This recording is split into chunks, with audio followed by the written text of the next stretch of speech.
Hello and welcome to the Cat's Meow RPG show.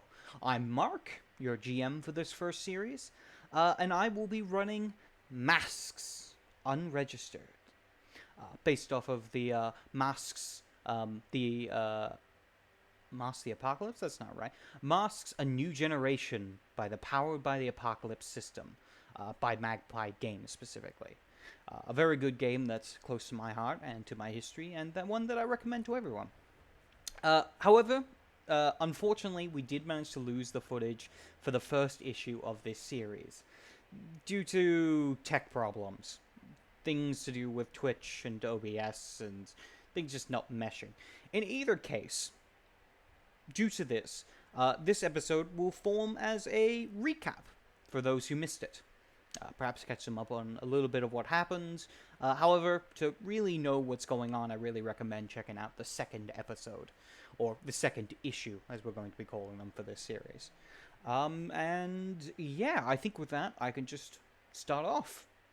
To recap, we started off the first issue with a robbery. Specifically, a number of goons that had attacked the bank of Halcyon City. One of them. I think it was the third and a half bank, or something along those lines. It is in this scene we are introduced to our heroes, starting off with Pluck, the illusionist, trickster, delinquent, leading her team into battle. Managing to take out one of the goons using their psychic weaponry and other such trickstery powers.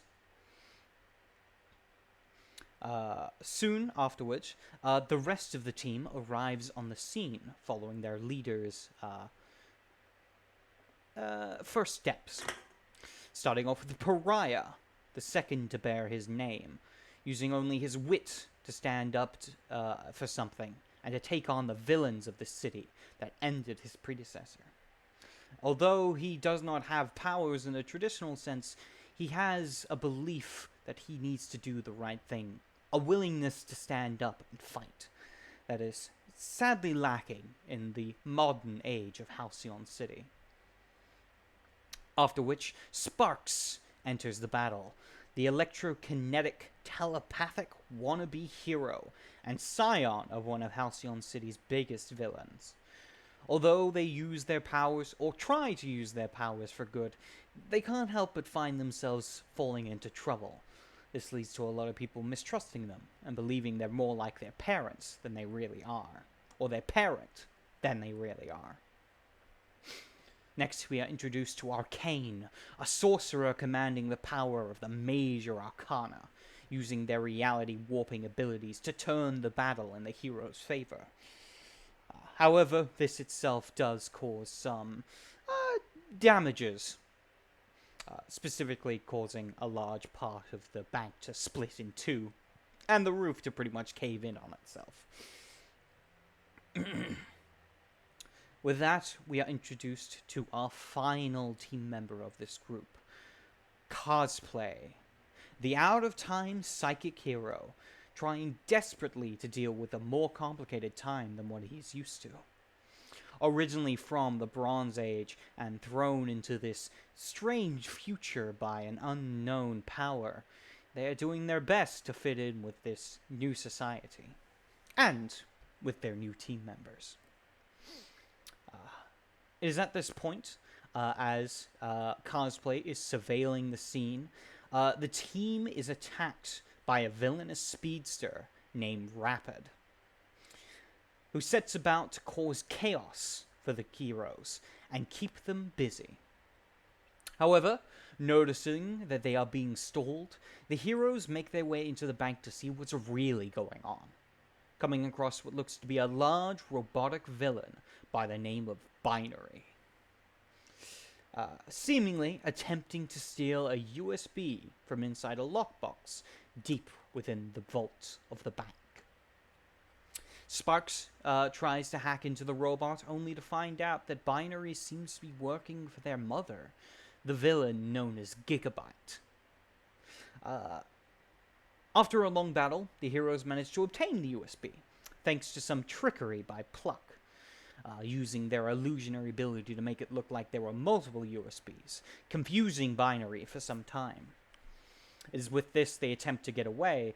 However, they are pursued quickly by Binary, only being stopped as a new registered hero joins the fray.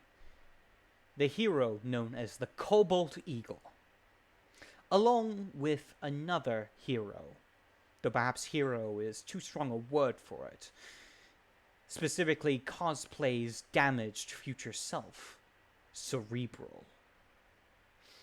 However, as they do attempt to get away, the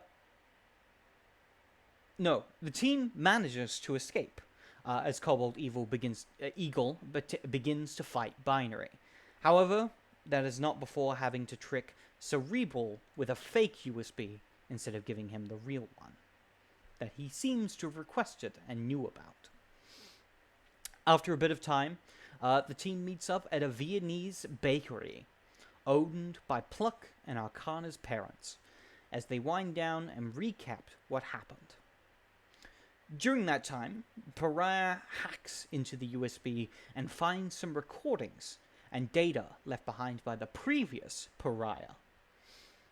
In the recordings, he spoke of a cabin by a lake, something that Cosplay seems to have known the location of. It's revealed that Cosplay knew Pariah in the past, seemingly being friends with them. After some discussion, the team decides to go to the cabin, using Arcane's powers to teleport them.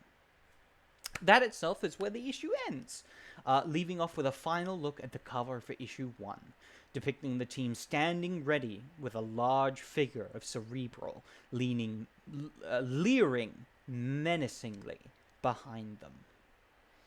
There was also something with Rapid being tied up in the corner. They really threw him through the ringer. He didn't do very well. And yeah, that is the recap for the first issue. And I hope you guys will join us for the second episode, or second issue, as it were, which begins on... just checking my days, just so I get it right. On Thursday, the 23rd. Specifically at 4 p.m. PST. And this series will run bi-weekly every Thursday. Every second Thursday. So with the issue 3 being the 10th of March, and yada yada yada, I'm sure you'll get an alert if you are part of our socials. And yeah, I'll end this out by shouting out, check out the Twitters of everyone that is starring within this, our lovely and amazing cast. Check out my socials, check out the YouTube channel, which you guys are on, supposedly, and our Twitch channel, the Cat's Meow _98, which is where I do majority of the streaming for this and a few other projects that I'm currently working on. And you can check out my Twitter, which is the Cat's Meow _98 again. You can also check out our a Discord, which I will link in the chat, in the description of the video. The Discord itself is used by a friend of mine, Ticking Time Bob, as part of his Pendragon series, as well as a few other things. That's where majority of my updates will be. I'm kind of, bumming around his server. And yeah, if you'd like to join us, please click the link in the description. And make sure to like and subscribe for future content. And, or don't. I mean, that's your choice, really. It's getting rather awkward as I'm kind of just ranting on. Yeah. So, I hope you enjoyed this, and I hope you will enjoy our future episodes as they are actually available for you to watch. And I have been Mark, the head of the Cat's Meow, as it is now. Yeah, I hope you all have a fantastic evening, or a fantastic day, or whatever the time it is, wherever in the world it is. Live life, laugh, love, and fight villainous people who cause problems for innocent people just trying to live their lives. Take care.